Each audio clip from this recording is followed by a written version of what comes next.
I mentioned this when we were doing the Testify album review a couple years ago.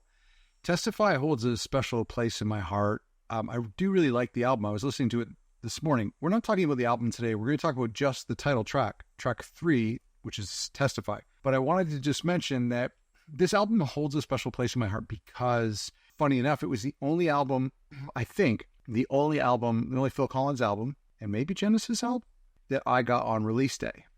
Aside from, maybe things like love songs or, some of the new vinyl reissues or whatever. But the actual album, I walked to the record store as a teenager and bought this album on release day. And it was something I was anticipating because I really loved Can't Stop Loving You on the radio. And so I was excited about a new album. I took it for granted because I thought there would be a lot more albums from Phil Collins. It also was like not a shared experience with anyone because college friends were listening to Phil Collins at the time, and I couldn't really persuade them to check out this album. And so for me, it was just me listening to this album. So it does have a special place in my heart for that reason, that I remember it coming out and listening to it that fall. I think this song, if I'm not mistaken, is this on the Love Songs compilation? I think it is. I will say it's not my favorite song on this album, but it's not my least favorite song on the album. The favorite song on the album is Through My Eyes, Can't Stop Loving You, Least You Can Do, big time. And then like in the middle of the pack would be a song like this one, Testify. Also to note, it's the longest song on the album. It's 6 minutes and 31 seconds. It actually feels that way. Not in a bad way, but it is kind of drawn out.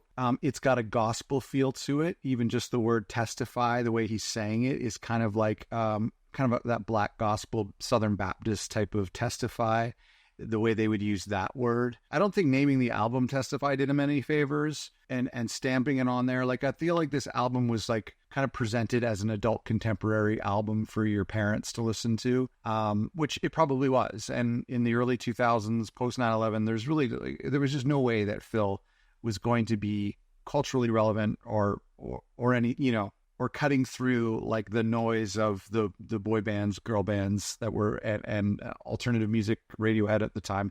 Just wasn't going to happen. I've talked about that. I disagree with it, but I've talked about that before. I wonder if there was a thought ever to put this as the first song. Like, would it have been cool as the first song? Because Dance Into the Light, Both Sides of the Story, the title tracks kick off the album. So it possibly would have, same with Invisible Touch, it possibly would have worked that way. But I do think it works well.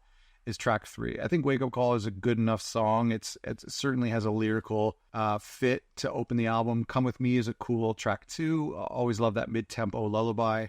And then this is kind of more of a subtle track. And so I think that it fits well here, but I bet you there was a consideration to have it as the opener. I was just looking at the Spotify numbers, funny enough. The most popular song on this album by a landslide is Can't Stop Loving You with 89 million listens. No doubt about that. The closest song that comes closest to 89 million is 8.5 million. And that is The Least You Can Do, which is my favorite song, one of my favorite songs on the album. But just think of that, like the closest song, like song 2 is only 10% of the streams of song 1. Then after that, you get it essentially tied with Come With Me. And then you have in fourth place, you have This Love, This Heart. No, sorry. In fourth place, you have Testify. Then you have This Love, This Heart. So anyway, Testify is like up there in the top kind of 5 songs on the album that's streamed. It could be because of the Love Songs compilation. Correct me if I'm wrong. Is it in that compilation? I feel like a good YouTuber would have all of my resources on my desk. I could just pull up if I'm going to reference an album, I'm just going to pull it up. Anyway, I'm curious who the choir is. Yeah, I'm curious, like, who is that? So a lot of these were demos. These songs were demos from Phil, I think, in his Switzerland home. What's weird is I'm looking at, I don't have the CD in front of me or the record, so I'll have to confirm this, but I'm not seeing any additional vocalists. So I wonder if Phil used himself or a plugin to kind of create that gospel choir. I'm not seeing any additional vocalists on Wikipedia, but perhaps on the liner notes of the CD or the vinyl, it would say, yeah, I don't know, that like, well, on the verses, that's got to be someone. I don't know. It could be programming. It really could be. It could be like samples or a synth. At that point in the 2000s, it's not crazy to think that existed. Now, it wasn't a single. We know that. Was it put on any as a B-side to anything? I don't think so. You can let me know if I'm wrong. Yeah, I'm not seeing any additional instrumentations or vocalists. So, but you know, when the electric guitar comes in and he's like that, it was a distortion and that, I'm doing a terrible job. I wonder what that is.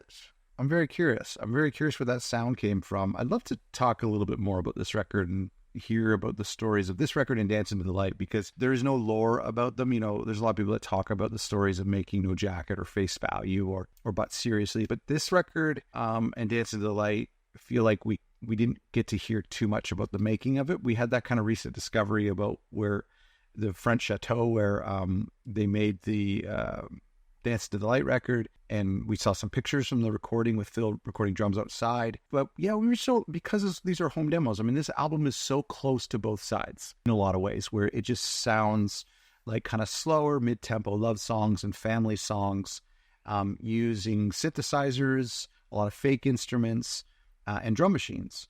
And so it's kind of like you have like bigger organic produced records like But Seriously, then stripped down for home demos, both sides, then back to big horns and real drums on Dance, and then stripped back again on Testify. I think Phil's made that connection of Testify to both sides before. Not my favorite song, but not my least favorite song in any way. It goes on a long time, and I have no problem with it. It's just a great groove.